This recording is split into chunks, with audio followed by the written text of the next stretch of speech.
नमस्कार। अगर मैं आपसे कहूं कि यूजीसी के इस बिल को लेकर जो सबसे ज्यादा शोर मच रहा है वो असल में बिल का मकसद ही नहीं है, तो आइए 2 मिनट में टेक्स्ट बना प्रोपेगेंडा का फर्क साफ करते हैं। सबसे पहले एक बात बिल्कुल क्लियर कर लेते हैं, ये यूजीसी नोटिफिकेशन कोई बेनिफिट स्कीम नहीं है, यह कोई रिजर्वेशन ऑर्डर भी नहीं है और यह किसी एक कास्ट या कैटेगरी के लिए नहीं लिखा गया है। इस बिल का कोर ऑब्जेक्टिव सिर्फ एक है, हर यूनिवर्सिटी में इक्विटी, अपॉर्चुनिटी और इंक्लूजन से जुड़ा एक इंस्टीट्यूशनल मैकेनिज्म बनाना, यानी एक सेल, एक कमेटी और एक परमानेंट एडमिनिस्ट्रेटिव स्ट्रक्चर जो सिस्टम लेवल पर ग्रीवांसेस, फैसिलिटेशन और इंक्लूजन को देखे।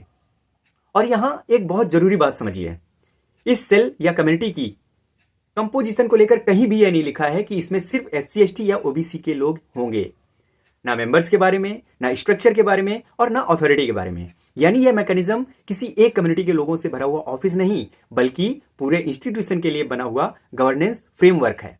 अब डॉक्यूमेंट की भाषा पर आइए, जिसके आधार पर मैं लेफ्ट और राइट विंग सहित सबको, मतलब सभी को ओपन चैलेंज करता हूं, क्योंकि पूरे नोटिफिकेशन में कहीं भी एक्सप्लिसिटली नहीं लिखा कि यह सिर्फ SC ST OBC या PWD के लिए है, क्योंकि ओनली, एक्सक्लूसिव या रेस्ट्रिक्टेड टू जैसे शब्द नहीं हैं।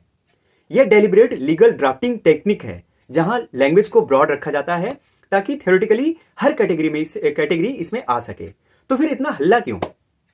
लेफ्ट विंग इसे रिजर्वेशन एक्सपेंशन की तरह पढ़ रहा है, राइट विंग इसे एक्सक्लूजन की साजिश बता रहा है, लेकिन सच्चाई यह है कि दोनों डॉक्यूमेंट को आइडियोलॉजी से पढ़ रहे हैं, टेक्स्ट से नहीं। अगर यह नोटिफिकेशन सच में किसी कम्युनिटी स्पेसिफिक या कॉन्स्टिट्यूशनली प्रॉब्लमेटिक होती तो अब तक सुप्रीम कोर्ट में इसे चैलेंज किया जा चुका होता, लेकिन ऐसा कुछ नहीं हुआ है। और यही इस बात का सबसे बड़ा सबूत है कि जो केओस बनाया जा रहा है वो टेक्सचुअल रियलिटी नहीं, इंटरप्रिटेटिव बायस का नतीजा है।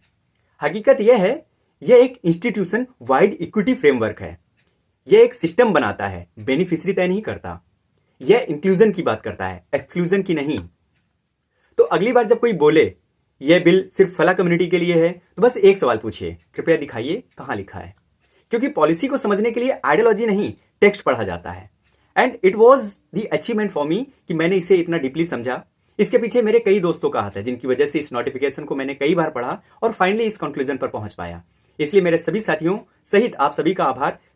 जाते जाते यदि आप अभी तक मेरे साथ हैं तो जरूर लिखिए कि आपको यह वीडियो कैसे लगा, और मेरे हौसला अफजाई के लिए चैनल को सब्सक्राइब करना मत भूलिएगा। धन्यवाद, मिलते हैं अगले वीडियो में, तब तक के लिए नमस्कार, जय हिंद।